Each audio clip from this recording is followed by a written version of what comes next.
ഇന്ന് ഞാൻ പറയാൻ ഉദ്ദേശിക്കുന്ന വിഷയം, ചിലർ എന്നോട് ചോദിക്കുന്നത്, ഈ സത്യയുഗം തുടങ്ങി എന്ന് പറയുന്നുണ്ടല്ലോ, അപ്പോ ഈ സത്യയുഗം തുടങ്ങുമ്പോൾ ശരിക്കും ഈ കാലഘട്ടത്ത് ഒരുപാട് മനുഷ്യദൈവങ്ങളും ഈ ആത്മീയ ഗുരുക്കന്മാരും ഒക്കെ മനുഷ്യരെ പറ്റിച്ചും തട്ടിപ്പായിട്ടും ഒക്കെ ഇരിപ്പുണ്ടല്ലോ. ഒരുപാട് ആൾക്കാർ അറിവില്ലാതെ അവരുടെയൊക്കെ മുന്നിൽ പെട്ടുപോകുന്നുണ്ട്. പക്ഷെ അവർക്കൊന്നും അത് തിരിച്ചറിയാൻ പറ്റുന്നില്ല. അവസാനം കഷ്ടവും നഷ്ടവും ഒക്കെ വന്ന് കബളിപ്പിക്കുന്നു എന്ന് മനസ്സിലാകുമ്പോൾ തന്നെ ഒരുപാട് വൈകി പോകുന്നുണ്ട്. അപ്പൊ ഇക്കൂട്ടിലേക്ക് ഈ സത്യവും തുടങ്ങുമ്പോൾ ദൈവം നശിപ്പിച്ച് കളയണ്ടേ, അല്ലെങ്കിൽ ഇവരെ ശിക്ഷിക്കണ്ടേ?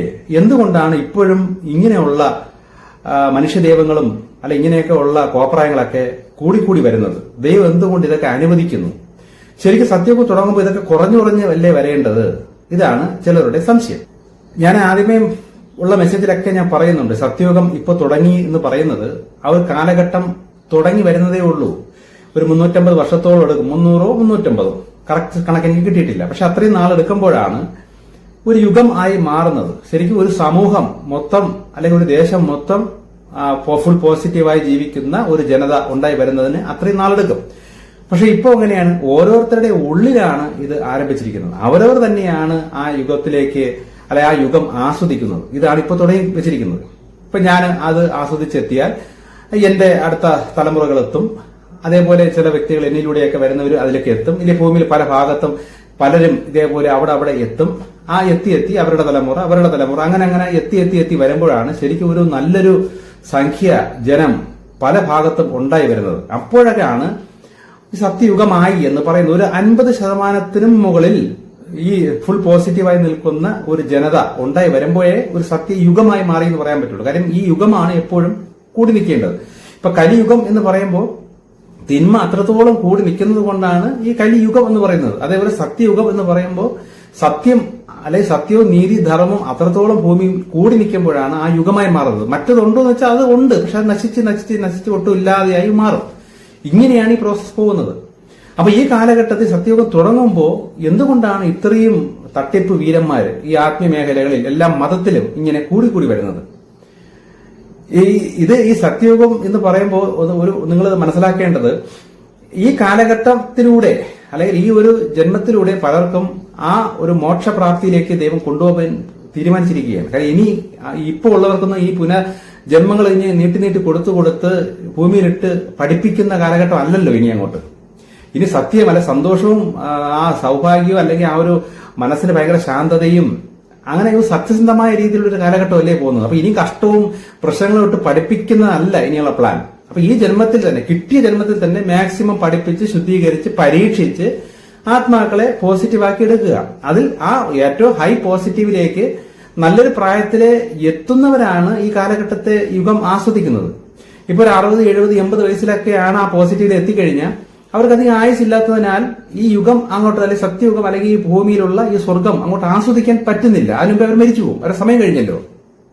ശരിക്കും പറഞ്ഞാൽ നല്ല ചെറുപ്പക്കാരായി വരുന്നവർ ഇപ്പോഴേ ആ ഒരു ലെവലിലേക്ക് എത്തുന്നവർക്കാണ് ശരിക്കും ഈ യുഗം നല്ല രീതിയിൽ ആസ്വദിക്കാൻ പറ്റുന്നത്. ഇപ്പൊ എനിക്ക് തന്നെ ഇത്രയും പ്രായമായില്ലേ, ഇപ്പോഴും ഏതാണ്ട് ആയിക്കൊണ്ടിരിക്കുന്നതേ ഉള്ളൂ. കുറച്ചുകൂടെ ആയാലേ ആസ്വദിക്കുന്നു എന്ന് എനിക്കും പറയാൻ പറ്റുള്ളൂ. പക്ഷെ എനിക്ക് ദൈവം ഈ തിയറികൾ കാര്യങ്ങൾ പറഞ്ഞു തരുന്നു, ഞാൻ അതിനുവേണ്ടി ശ്രമിക്കുന്നു. ഇപ്പൊ നിങ്ങളോടും പറഞ്ഞു തരാൻ പറയുന്നു.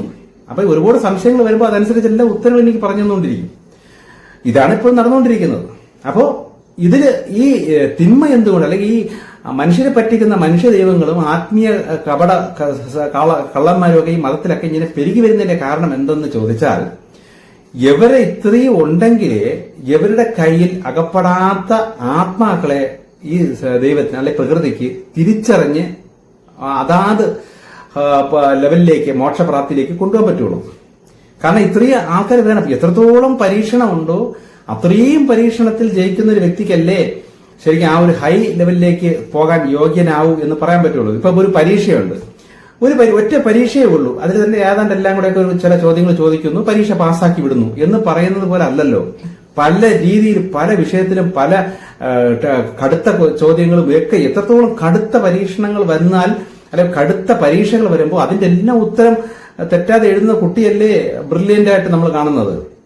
അതുപോലെ നമുക്ക് ചുറ്റും ദൈവം അനുവദിച്ചു വെച്ചിരിക്കുന്ന പരീക്ഷണങ്ങളാണ് ഈ കോപ്രായങ്ങൾ അല്ലെങ്കിൽ ഈ മത വെട്ടിപ്പും തട്ടിപ്പും നടത്തുന്ന ഈ കൂട്ടർ.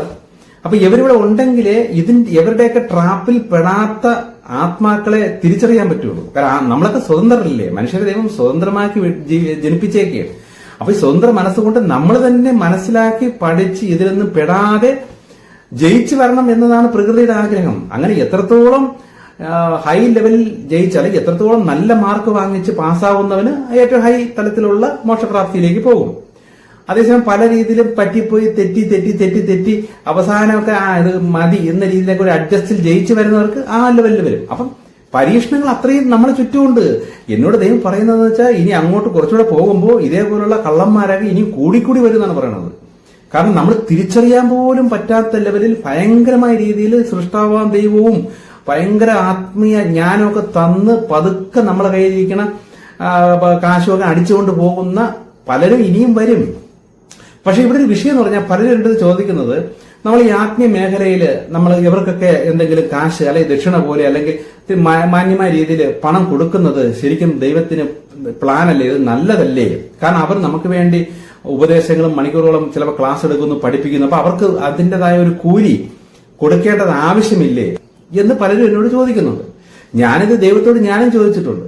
അപ്പൊ ദൈവം എനിക്ക് പറഞ്ഞ ഉത്തരം, ജോലി ചെയ്യുന്നവൻ ആണ് കൂലിക്ക് യോഗ്യൻ. ശരിക്കും അവൻ പണിക്കാരനായിരിക്കണം, എങ്കിലേ അവൻ ആ കാശിന് യോഗ്യതയുള്ളൂ. ഇല്ലെങ്കിൽ നമ്മൾ അങ്ങനെയുള്ളവർക്ക് പണം കൊടുക്കേണ്ട ആവശ്യവും വരുന്നില്ല. ഇപ്പോ എന്റെ മെസ്സേജുകൾ ഈ വിധ കാര്യങ്ങളെ കേട്ടിട്ട് നിങ്ങൾക്ക് അതിൽ ഫലമുണ്ടെങ്കിൽ ശരിക്കും നിങ്ങൾ കൂലി കൊടുക്കാൻ വിധിക്കപ്പെട്ടവരാണ്. പക്ഷേ കൂലി എന്നും പറഞ്ഞ് എനിക്ക് അങ്ങോട്ട് ചോദിച്ച് വാങ്ങിക്കാനോ എന്ന് ദൈവം എൻ്റെ അടുത്ത് പറഞ്ഞിട്ടില്ല. പക്ഷേ എന്നാലും പലരും അവരുടെ ജീവിതത്തിൽ ഭയങ്കരമായ വ്യത്യാസം വരുന്നു. എനിക്ക് എന്തെങ്കിലും സാറിന് തരണം, തന്നേ പറ്റൂ, എനിക്ക് മനസ്സിൽ അത്രയും ആഗ്രഹം വരുന്നുണ്ട് എന്ന് പറഞ്ഞ് എന്റെ നമ്പർ വാങ്ങിച്ച് ആ അക്കൗണ്ടിലേക്ക് പൈസ ഇടുന്ന പലരും ഉണ്ട്. പക്ഷെ അത് ആ പണം മോഹിച്ചോ അത് കണ്ടുകൊണ്ടല്ല ഞാൻ ഈ ജോലി ചെയ്യുന്നത്. ആ കാശ് എന്റെ അക്കൗണ്ടിൽ കിടപ്പുണ്ട്. ഞാൻ എന്റെ ഉപജീവന മാർഗത്തിന് വേണ്ടിയിട്ട് ആ പണം ഉപയോഗിക്കാറില്ല.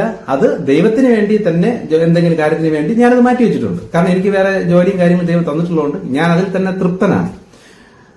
പക്ഷെ ഇങ്ങനെ ആയിരിക്കണം എന്നാണ് ദൈവം എന്നോട് പറയുന്നത്. അല്ലാതെ പണം മോഹിച്ച് ഒരു റേറ്റ് ഫിക്സ് ചെയ്ത് അങ്ങനെ അല്ല. ശരിക്കും പറഞ്ഞാൽ അതാണ് കച്ചവടം എന്ന് പറയുന്നത്. നമുക്കൊരു ഫലം കിട്ടുന്നുണ്ട്. ഇപ്പൊ ഒരാളുടെ അടുത്ത് പോയി, ഇപ്പൊ നിങ്ങളൊരു ആത്മീയ ഗുരുവിന്റെ അടുത്ത് പോയി, നിങ്ങൾക്ക് അയാളിലൂടെ നിങ്ങൾക്ക് ഫലം കിട്ടുന്നുണ്ടെങ്കിൽ തീർച്ചയായും നിങ്ങൾ അയാൾക്ക് എന്തെങ്കിലും കൊടുക്കണം, കാശ് കൊടുക്കണം. കാരണം നിങ്ങൾക്ക് ഫലം കിട്ടുകയാണ്. അപ്പൊ അതിന്റെ ഒരു കടം അവിടെ ബാലൻസ് ആയി വരും. ഇല്ലെങ്കിൽ ആ ധനം അല്ലെങ്കിൽ അതിനുള്ള കാശിന്റെ പകരമായിട്ട് എന്തെങ്കിലും ഒരു വില ദൈവം അത് നിങ്ങളിൽ നിന്ന് എടുക്കും. ഇതൊരു നിയമമാണ്. അപ്പം നിങ്ങൾക്ക് ആരെങ്കിലൂടെ ഫലം കിട്ടുന്നുണ്ടെങ്കിൽ നിങ്ങൾ കൊടുക്കണം. പക്ഷെ നിങ്ങൾക്ക് ഫലം കിട്ടുന്നില്ലെങ്കിൽ എന്തിനാണ് വെറുതെ അവിടെ പോയി പണം കളയുന്നത്? അത് അനാവശ്യമായി പണം കളയാൻ തുല്യമാണ്. കാരണം നിങ്ങളുടെ ആത്മാവിന് വേണ്ട അറിവോ അല്ലെങ്കിൽ അതിനുള്ള കാര്യങ്ങളോ തരുന്ന ഗുരു അയാളായിരിക്കില്ല. അയാളെ കാട്ടി മുകളിലുള്ള ഒരു ഗുരുവായിരിക്കും. അപ്പൊ നല്ലൊരു ഗുരുവിനെ കണ്ടെത്തുക. എന്നിട്ട് ഏത് ഗുരുവിൽ നിന്നാണോ നിങ്ങൾക്ക് ഫലം കിട്ടുന്നത് അവർക്ക് നിങ്ങൾ കൊടുക്കണം.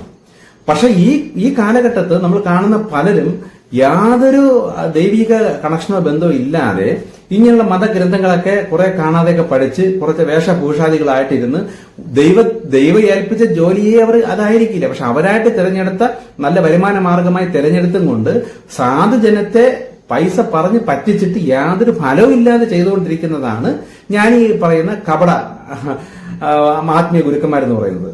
പക്ഷെ ആത്മാർത്ഥമായ ദൈവത്താൽ നിയോഗിക്കപ്പെട്ട് ദൈവം ഏൽപ്പിച്ച് ജോലി ചെയ്യുന്ന പലരും ഉണ്ട്. ചില അവരുടെയൊക്കെ മെസ്സേജുകളൊക്കെ ഞാൻ യൂട്യൂബിലൂടെ കാണാറുണ്ട്. അവർ പറയുന്ന കാര്യങ്ങളൊക്കെ കറക്റ്റാണ്, പലതും കറക്റ്റാണ്. പക്ഷെ ഹൈ റേഞ്ചിലോട്ടൊന്നും പറയുന്നില്ലെന്നേ ഉള്ളൂ. പക്ഷെ അത് മതി. ആത്മീയത്തിൽ അത്ര വളർന്നവർക്ക് അതൊക്കെ തന്നെ മതി. ഞാൻ യൂട്യൂബിലൊക്കെ തിരക്കും. കാര്യം എനിക്ക് കിട്ടുന്ന അറിവിനെക്കാട്ടിലും വലിയ അറിവുകൾ പറയുന്ന ആരെങ്കിലും ഉണ്ടെന്നൊക്കെ ഞാൻ തിരക്കും. അതിനുവേണ്ടി ഞാനിത് കാണാറുണ്ട്. അപ്പൊ പലരും പറയുന്നത് കറക്റ്റ് കാര്യങ്ങളാണ്. അതിലൂടെ പലർക്കും പല അനുഭവങ്ങൾ കിട്ടുകയും ചെയ്യും. കാരണം അത് തന്നെ ഓവറാണ്, ധാരാളം. അങ്ങനെയുള്ളവർക്ക് നിങ്ങൾ കൊടുക്കണം. അല്ല, കൊടുക്കണ്ടെന്ന് ആരും പറയുന്നില്ല. പക്ഷെ ഞാനീ പറയുന്ന കപടം എന്ന് പറയുന്നത് ഇവരുടെ ഇടയിൽ തന്നെ പലരും യാതൊരു ദൈവിക കണക്ഷനും ഇല്ലാത്ത അസുരന്മാർ ഇതിനിടയിൽ വ്യാജത്താൽ ഇരിപ്പുണ്ട്. അവരെ എങ്ങനെ നമുക്ക് തിരിച്ചറിയണം എന്ന് വെച്ചാൽ നിങ്ങൾ തന്നെ അനുഭവിച്ച് തിരിച്ചറിയണം. അതാണ് വേണ്ടത്. അതാണ് പരീക്ഷ എന്ന് പറയുന്നത്. നിങ്ങൾ പോണം ഇവരുടെ അടുത്തൊക്കെ. ജസ്റ്റ് നിങ്ങൾ പോയാൽ അതിൽ നല്ലത് ഏത് ചീത്ത ഏതെന്ന് നിങ്ങൾ തിരിച്ചറിയണം. നമ്മളൊരു മലക്കറി കടയിൽ പോയി നിങ്ങൾ മാങ്ങ വാങ്ങിക്കുമ്പോൾ എടുത്ത് തിരിച്ചു മറിച്ച് നോക്കൂലേ, പതുക്കെ മണത്ത് നോക്കൂലേ, ഇല്ലെങ്കിൽ ഒരു മരക്കറി വാങ്ങിക്കുമ്പോൾ തന്നെ പുഴു തിന്നിട്ടുണ്ടോ എന്നൊക്കെ തിരിച്ചു മറിച്ച് നോക്കൂലേ. അതേപോലെ നിങ്ങൾ ഇവരുടെ അടുത്തൊക്കെ സമീപിക്കുമ്പോൾ നിങ്ങൾ പരിശോധിച്ച് നോക്കണം. ഇത് നിങ്ങൾക്ക് ഫലം വരുന്നുണ്ടോ, അത് കപടനാണോ ഇത് നോക്കിയിട്ട് ഫലം വരുന്നുണ്ടെങ്കിൽ മാത്രമേ അവർക്ക് എന്തെങ്കിലും കൊടുക്കാവൂ എന്നേ ദൈവം എന്റെ അടുത്ത് പറയുന്നത്. കാരണം ആദ്യമേ ഒരു ഇതും ചെയ്തില്ല, ഒരു ഫലവും വരുന്നില്ല. പക്ഷെ തുടക്കത്തിലെ ഇത്ര രൂപ തന്നാലേ നിങ്ങളോട് സംസാരിച്ചു തുടങ്ങുള്ളൂ, അല്ലെങ്കിൽ നിങ്ങൾക്ക് കൺസൾട്ടേഷൻ ചെയ്യണമെങ്കിൽ തന്നെ ഇത്ര രൂപ വേണമെന്ന് പറയുമ്പോഴേ മനസ്സിലായിക്കൊള്ളാം അത് തട്ടിപ്പാണ്. കാരണം ഒരു ഫലവും വന്നില്ലെങ്കിലോ, അതുകൊണ്ടാണ് ആദ്യമേ കാശ് ചോദിക്കുന്നത്. ഇനി ഒരു വർഷത്തേക്ക് ഇത്ര രൂപ എന്നൊക്കെ പറഞ്ഞ് വലിയ എമൗണ്ട് ഒക്കെ വാങ്ങിക്കുന്ന ചിലരുണ്ട്. പക്ഷേ ഈ ഒരു വർഷത്തേക്ക് ഇത്ര രൂപ എന്ന് പറഞ്ഞാൽ അപ്പൊ അടുത്ത വർഷം നിങ്ങൾക്ക് കൊടുക്കാൻ പണമില്ലെങ്കിൽ ഈ ഒരു വർഷത്തേക്കുള്ള ദൈവീയ കണക്ഷൻ മതിയാ, അടുത്ത വർഷം പോലെ ദൈവമായിട്ട് കണക്ഷൻ വേണ്ടേ? അപ്പൊ ഇതൊക്കെയാണ് ബിസിനസ് എന്ന് പറയുന്നത്. അപ്പൊ അങ്ങനെ ബിസിനസ് ചെയ്യുമ്പോൾ അവർക്ക് അതിൻ്റെതായ ഉയർച്ചയും ആഭരണങ്ങളും വേഷഭൂഷാദികളും വലിയ വലിയ ബിൽഡിങ്ങുകളൊക്കെ അവരിങ്ങനെ കെട്ടി ഉണ്ടായിക്കൊണ്ടിരിക്കും. നിങ്ങളെ പോലുള്ള സാധുക്കളെ പറ്റിച്ച് പണം ഉണ്ടായിക്കൊണ്ടിരിക്കുകയും ചെയ്യും. പക്ഷെ പലർക്കും അവരിലൂടെയും ചില ഗുണങ്ങളും കാര്യങ്ങളും കിട്ടും. കാരണം ഒരു ആത്മീയ അറിവില്ലാത്തവർക്ക് ഇവർ കാണാതെ പഠിച്ചു വെച്ചിരിക്കുന്ന ചില അറിവ് കിട്ടുമ്പോൾ തന്നെ ഈ ആത്മീയ വളർച്ച ഈ ഒട്ടുമില്ലാത്തവർക്ക് അല്പമെങ്കിലും വരും. ഇല്ലെന്നില്ല, കാര്യം അതും അറിവാണല്ലോ. ഇപ്പൊ അവർ പഠിച്ചു വെച്ച് പറഞ്ഞ് തള്ളി വിടുകയാണെങ്കിൽ പോലും പുതിയതായിട്ട് കേൾക്കുന്ന പല കാര്യങ്ങളും നിങ്ങൾക്ക് പുതിയതായിട്ട് കേൾക്കുന്നവർക്ക് അറിവാണ്. ആ അറിവിലൂടെ അവരുടെ ആത്മാവിന് അല്പം വളർച്ച വരെയും ചെയ്യും, ഇല്ലെന്നല്ല. അപ്പം ഇതൊക്കെ ഇതിന്റെ അകത്തുണ്ട്. പക്ഷെ ഇതെല്ലാം നമ്മൾ ഇന്നാള് തെറ്റി ഇന്നാള് ശരി എന്ന് പറയാൻ പറ്റില്ല. ഇപ്പൊ തെറ്റി നിൽക്കുന്ന ഒരാൾ പോലും അയാൾ പഠിച്ചു വെച്ചിരിക്കുന്ന അറിവ് വേറെ കൊടുക്കുമ്പോൾ കേട്ടോണ്ടിരിക്കുന്ന അറിവില്ലാത്തവന് അത് ഉപയോഗം തന്നെയാണ്. അപ്പൊ അതുകൊണ്ട് ഇയാൾ തെറ്റെന്ന് പറയാൻ പറ്റുമോ? ഇല്ല. പക്ഷെ ആത്മീയമായി വളർന്നൊരു വ്യക്തിക്ക് അവിടെ നിന്ന് ഫലം കിട്ടുന്നില്ലെങ്കിൽ അവിടെ കൊണ്ടുവന്ന് കാശും കളഞ്ഞ് പിന്നെയും തുടർന്ന് നിൽക്കുന്നതിൽ അർത്ഥമില്ല. ഇതാണ് എന്റെ കണക്ക്. ഇത് എന്റെ മെയിൻ കാര്യം എന്ന് പറഞ്ഞാൽ ഒരുപാട് കപടര് തനി പിശാച് ബാധിച്ചവന്മാർ ഇതിനകത്ത് ഉണ്ട്. യാതൊരു ഇതുമില്ലാതെ ദൈവത്തെ തനി രീതിയിൽ പറ്റിച്ചിരിക്കുന്ന ഒരുപാട് പേരുണ്ട്. അവരെയും ദൈവം ഇപ്പൊ നശിപ്പിക്കുന്നില്ല, അതും വസ്തുതയാണ്. കാരണം ഇപ്പൊ നമ്മൾ ഒരു ഉദാഹരണം വെച്ച് പറഞ്ഞാൽ, നമ്മളിപ്പോ ലൈസൻസ് എടുക്കാൻ വേണ്ടി കാറിന്റെ ലൈസൻസോ അല്ലെങ്കിൽ ബൈക്കിന്റെ അല്ലെങ്കിൽ ലോറിയുടെ എന്തെങ്കിലും ലൈസൻസ് എടുക്കാൻ വേണ്ടി നമ്മൾ പോകുമ്പോൾ ലൈസൻസ് കിട്ടണമെങ്കിൽ ടെസ്റ്റ് പാസ്സാവണം. അപ്പൊ ഈ ടെസ്റ്റ് പാസ്സാകാൻ വേണ്ടി ടെസ്റ്റിന് വേണ്ടിയിട്ട് നമ്മൾ ഗ്രൗണ്ടിൽ വണ്ടി ഓട്ടിച്ച് പഠിക്കുമ്പോൾ പലയിടത്തും ഈ പല പല കമ്പികൾ ഇങ്ങനെ കുത്തി കുത്തി നിർത്തി വെക്കും. എച്ചിന് വേണ്ടിയിട്ട് ഓരോ മൂലയിലേക്ക് ഓരോ കമ്പികൾ ഇങ്ങനെ കുത്തി കുത്തി വെക്കും. എന്തിനാണ്? നമ്മൾ വണ്ടി പഠിക്കുമ്പോൾ നമ്മൾ ഓട്ടിച്ച് ഈ കമ്പിയിലൊന്ന് തട്ടാതെ വേണം നമ്മൾ എച്ചെടുത്ത് കാണിക്കാൻ. അപ്പൊ നമ്മൾ പക്ഷെ പറയാണ് ഈ കമ്പിയൊക്കെ എടുത്ത് ആദ്യമേ കളഞ്ഞിരുന്നെങ്കിൽ ഞാൻ ഡീസന്റ് ആയിട്ട് എച്ചെടുക്കൂലായിരുന്ന എന്ന് ചോദിച്ചാൽ അവിടെ അർത്ഥമില്ല. കമ്പികൾ വേണം, ഇങ്ങനെ കുറെ കമ്പികൾ അവിടെ ഊന്നി വെച്ചിട്ട് അതിനിടയിലൂടെ വേണം നമ്മൾ എച്ചെടുത്ത് കാണിച്ച്. അങ്ങനെ അതിന്റെ ഇടയിലൂടെ ഈ ഒരു കമ്പിയിലും ഒരയാതെയും തട്ടാതെയും നമ്മൾ എച്ചെടുത്ത് കാണിക്കുമ്പോഴാണ് നമുക്ക് യോഗ്യനാണ് എന്ന രീതിയിൽ ഒരു ലൈസൻസ് റെഡിയായി കിട്ടുന്നത്.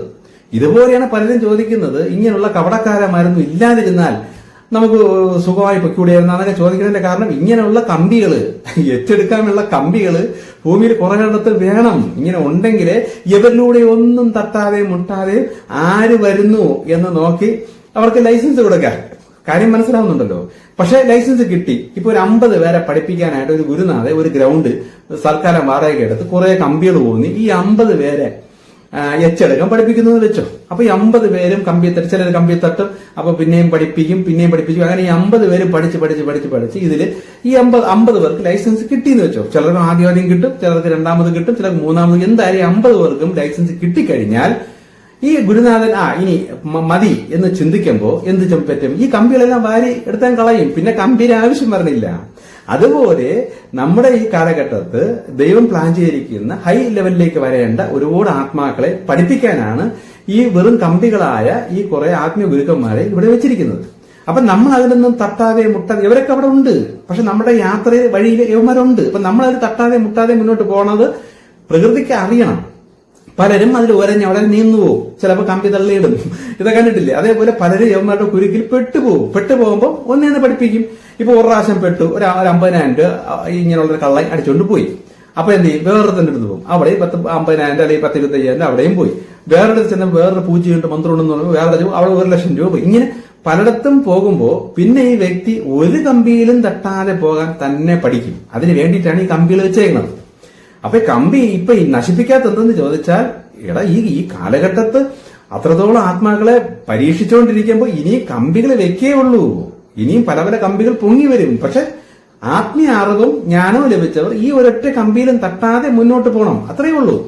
എല്ലാം കഴിഞ്ഞ് വേണ്ട രീതിയിൽ ആത്മാക്കളെല്ലാം അതാത് മേഖലയിലേക്ക് ദൈവമോക്ഷപ്രാപ്തി കൊടുത്തതിന് ശേഷം ഈ കമ്പികളെല്ലായിടത്തും പറക്കി കളയും. അന്നേ ഇവർക്കൊരു നാശം സംഭവിക്കുകയുള്ളൂ. ഇപ്പൊ നിങ്ങൾക്ക് ഏതാണ്ട് കാര്യങ്ങൾ മനസ്സിലായെന്ന് പിടികിട്ടുന്നു.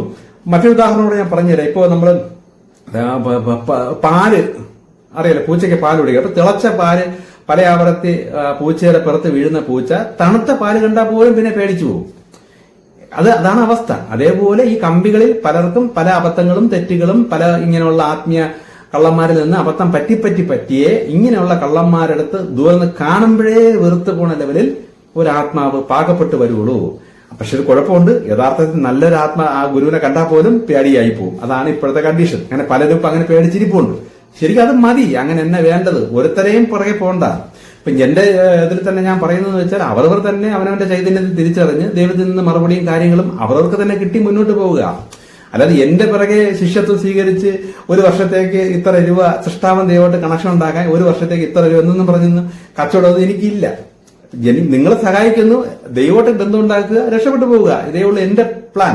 കാരണം എന്താണ്, തിളച്ച പാലിൽ വീഴുന്ന പൂച്ചകൾ പലരും ഉണ്ട്. അപ്പൊ തണുത്ത പാല് കണ്ടാലും നിങ്ങൾക്ക് പേടിയാണ് എന്നുള്ള സത്യം എനിക്കറിയാം. ഓക്കെ, ഇത് ചില കാര്യങ്ങളൊക്കെ അടുത്തത്.